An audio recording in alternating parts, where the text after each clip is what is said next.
Hey Oklahoma, I am Marc Dunham from Oklahoma Cooks, the Director of Culinary Arts at Francis Tuttle, and I have been challenged today by Jonathan Stranger from Ludovine to remake chicken fried steak. This is Chef's Recipe Challenge presented by Culinary Kitchen. Chef's Recipe Challenge is exactly that. One classic recipe, one local chef with one challenge. Turn that family favorite into a restaurant quality dish. We're here at Culinary Kitchen in Oklahoma City with owner Claude Rappaport. If you're looking to raise the bar on your kitchen experience, Claude and his daughter Lori can help you make that happen. All right, Mark, you got a lot going on. You got your own show, you got your own school, well, not a whole school, but a portion of a school. Well, it's everybody's school. That's right. Talk about what's going on in your life. Well, we just recently opened up the new School of Culinary Arts at Francis Tuttle about 2 weeks ago. So we're in a brand new facility, 31,000 square foot facility with 8 teaching labs, public restaurant, public bakery, cafe. So we're getting that all revved up. We just finished wrapping up the 13th episode of Oklahoma Cooks that airs on KSBI every Saturday at 5:30. It's a good show. I can vouch. So yeah, we're just keeping busy. And then Jonathan threw this into the mix, so thanks, Jonathan. Oh, and you got a new baby. A new baby coming. New too. baby. I mean, new baby. So it's not like you don't have anything to 4 do. days. Awesome. Well, let's get right to this thing. Okay. Well, I got challenged by Jonathan for chicken fried steak, so I wanted to go a little bit further back into my personal roots. I know you're from Texas. I'm from New Braunfels, so big Germantown.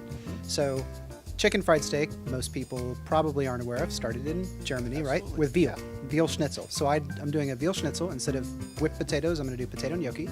And instead of sauerkraut, I'm going to do some cabbage that's been rolled in butter and then finished with truffle butter. I'm going to fry everything in chicken fat, hence chicken fried steak, and garnish with crispy chicken skin. Awesome. Well, talk's cheap. I figure we ought to just get to this. Yep, wild morels are on the burner right now, so just foraged them yesterday. Let's get it. All right, let's do it. All right, guys, when Jonathan challenged me to this chicken fried steak, I reached way back to my German heritage in New Braunfels, Texas, and so what I'm going back to is veal. Stranger challenged me to this. I was thinking about veal or chicken fried steak in a lot of different ways. I wanted to do something, and I started thinking, I had probably about 3 or 4 different ideas. And started out, I had some interior Mexico flavors in veal at first, combining coconut milk and some curry spice and some different things, and it started going that direction. Then I started to think more and more, and after 2 or 3 days, I kept reading about something, and I don't know what clicked, but I saw an interview with somebody, and they were talking about their hometown in Texas, and I thought, because I'm from New Braunfels, Texas, it's about 30 minutes north of San Antonio, and I was like, why am I? Yeah. Why don't I just go back to what I used to eat? And every time I eat chicken fried steak, or the original version of chicken fried steak, it was always veal schnitzel, with potato pancakes, applesauce, and sometimes sauerkraut. So then that's where I started, was veal. And I started to pickle bok choy, and I did pickle bok choy, but then I found the morels, and with the morels came truffle butter, and with the truffle butter came less acid because they don't play well together. So this is going to be an after effects, so a palate cleanser.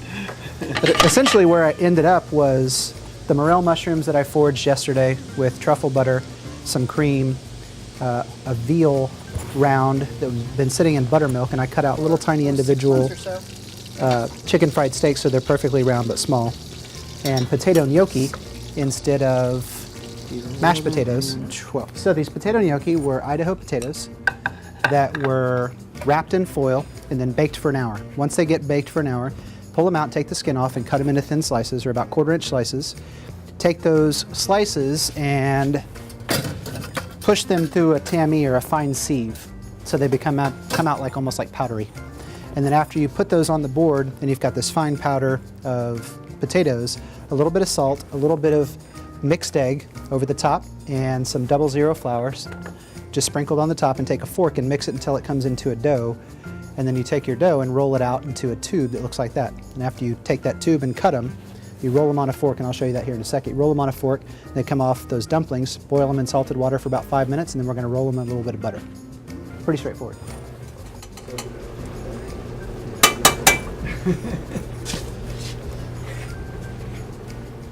So since you got all the basic flavors that you would in cabbage, I sweated in butter and some wild garlic, which is that stuff that I pulled out of the ground yesterday. And so you still have all the basic components, the cabbage, the potato, and the veal, but I threw in mushrooms that I foraged, and that kind of took it down a different path. And the gravy is going to be a cream gravy with morel mushrooms that I foraged yesterday. So this mushroom gravy is very typical of what we'd see in Texas at a German restaurant in terms of like a mushroom gravy on top of any fried piece of meat, whether it was pork or veal. So it's, like I said, it's interesting that I found all these morels because it totally changed my plate conception. Gnocchi. There you go. Y'all enjoy. We're gonna throw in a little bit of wild garlic, and that should be the dish.